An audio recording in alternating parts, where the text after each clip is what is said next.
Okay, here we are. This is my last chapter to read for Miss Murdoch. Chapter 21 of The Sign of a Beaver. This is one of my favorite books. Anyways, I hope you enjoy it. Okay. Then one morning, Etienne returned. Matt had been waiting, watching the forest trail impatiently, unwilling to go far from the cabin lest he miss the boys coming. But when finally he saw Etienne approaching, his heart sank. Etienne was not alone. His grandfather stalked by his side. Matt sensed that this meant trouble. Perhaps Agnes had come to reproach him. He would surely know that the two boys had been neglecting those lessons. Dreading to face the old man, Matt walked out to meet him, courteously giving the greeting he had learned. Agnes returned his greeting with dignity. He did not smile. His solemn face made Matt's heart sink still lower. Then, startled, Matt turned toward Etienne. He did not dare to ask a question, but he saw at once that there was no need to ask. No doubt about it, Etienne had found his Manitou. He had changed. He stood straight and taller. He looked older, and Matt suddenly realized why. The black hair, which had always hung straight down almost to his shoulders, was shaved away. His scalp, like his grandfather's, was bare except for a single patch running back from his forehead and braided into a top knot fastened with red string. Like the fresh bear grease that glistened on his skin, pride glistened all over him. Moreover, he carried a gleaming new rifle. "You got a gun," Matt cried, politeness forgotten. "My grandfather traded many beaver skin," Etienne answered. Though he had in these last days become a man, he had not learned altogether to hide his feelings. He did not say more. He waited now for his grandfather to speak. The old man's face was grave, but he did not ask about the lesson. "Time of sun gets shorter," he said, "like footsteps of bird, soon ice on water." "I know it's October," Matt said, "maybe November." He had not wanted to count his sticks these last weeks. "Indian go north now," Agnes continued. "Hunt moose, all Indians go. Etienne not come more to learn white man signs." Matt could not answer. "White father not come," Agnes went on. Matt spoke quickly. "He ought to be here any day now." Agnes looked at him soberly. "Maybe him not come," he said quietly. Anger flared up in Matt. He could not allow this man to speak the fear he had never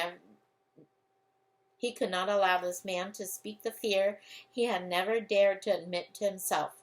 "Of course he'll come," he said too loudly. "He might even come today." "Snow comes soon," Agnes persisted. "Not good white boy stay here alone. White boy come with Indians." Matt stared at him. Did he mean to go the hunt with them? Did he mean go on the hunt with them? The most important hunt of the year? Agnes smiled for the first time. Agnes teach white boy hunt moose like Etienne. White boy and Etienne be like brothers. A sudden joyful hope sprang into Matt's mind. He realized at this moment just how anxious he had been. This was a way out. He did not have to stay here alone through the long winter. Then, as swiftly as it had come, this new hope died away. In spite of his longing, in spite of being afraid, he knew what he had to answer. "Thank you," he said. "I like to go on the hunt, but I can't do that. When my father comes, he wouldn't know where I'd gone." "Leave white man's writing." Matt swallowed hard. "Something might happen to the cabin. He's trusting me to take care of it." "Maybe him not come," Agnes said again, not smiling now. "He'll be here soon," Matt insisted. He was ashamed that his voice broke in the middle of the word. "If he couldn't come, he'll send somebody to tell me. He'll find some way, no matter what happened. You don't know my pa." Agnes was silent for some time. "White boy good son," he said at last. "But better you come." Agnes glad for white boy be we kawiness. Matt could only keep shaking his head. Okay, I'll show you the word Coenis. I'm not quite sure how to pronounce that.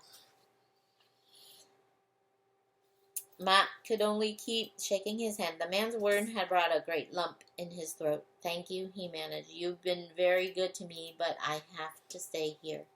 Without another word, Cygnus held out his hand. Matt put his own hand into that bony grasp.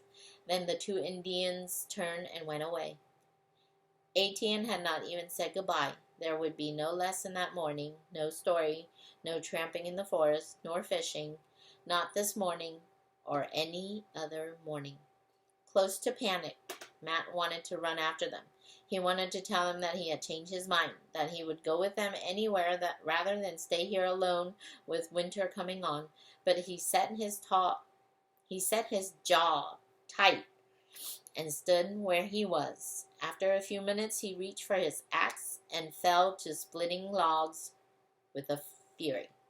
He couldn't keep from thinking, however, was he just being foolish and stubborn? Wasn't going with them the wisest thing he could have done? Wouldn't his father have understood? He remembered hearing that many white men, and white women too, who had been captured by the Indians and had lived many years in the wilderness, did not want to return to the white world when they had a chance, but had chosen instead to live with the Indians. He had never understood that. But now he distrusted them. But now he could see very well how it might have happened. He no longer distrusted them. He knew that Etienne and his grandfather would be kind, and even the grandmother would make him welcome, and that they would share with him whatever they had, no matter how little. He had found friendship and goodwill in their cabin. He had envied Etienne his free, unhampered life in the forest, and the boisterous comradeship in the village. Comradeship.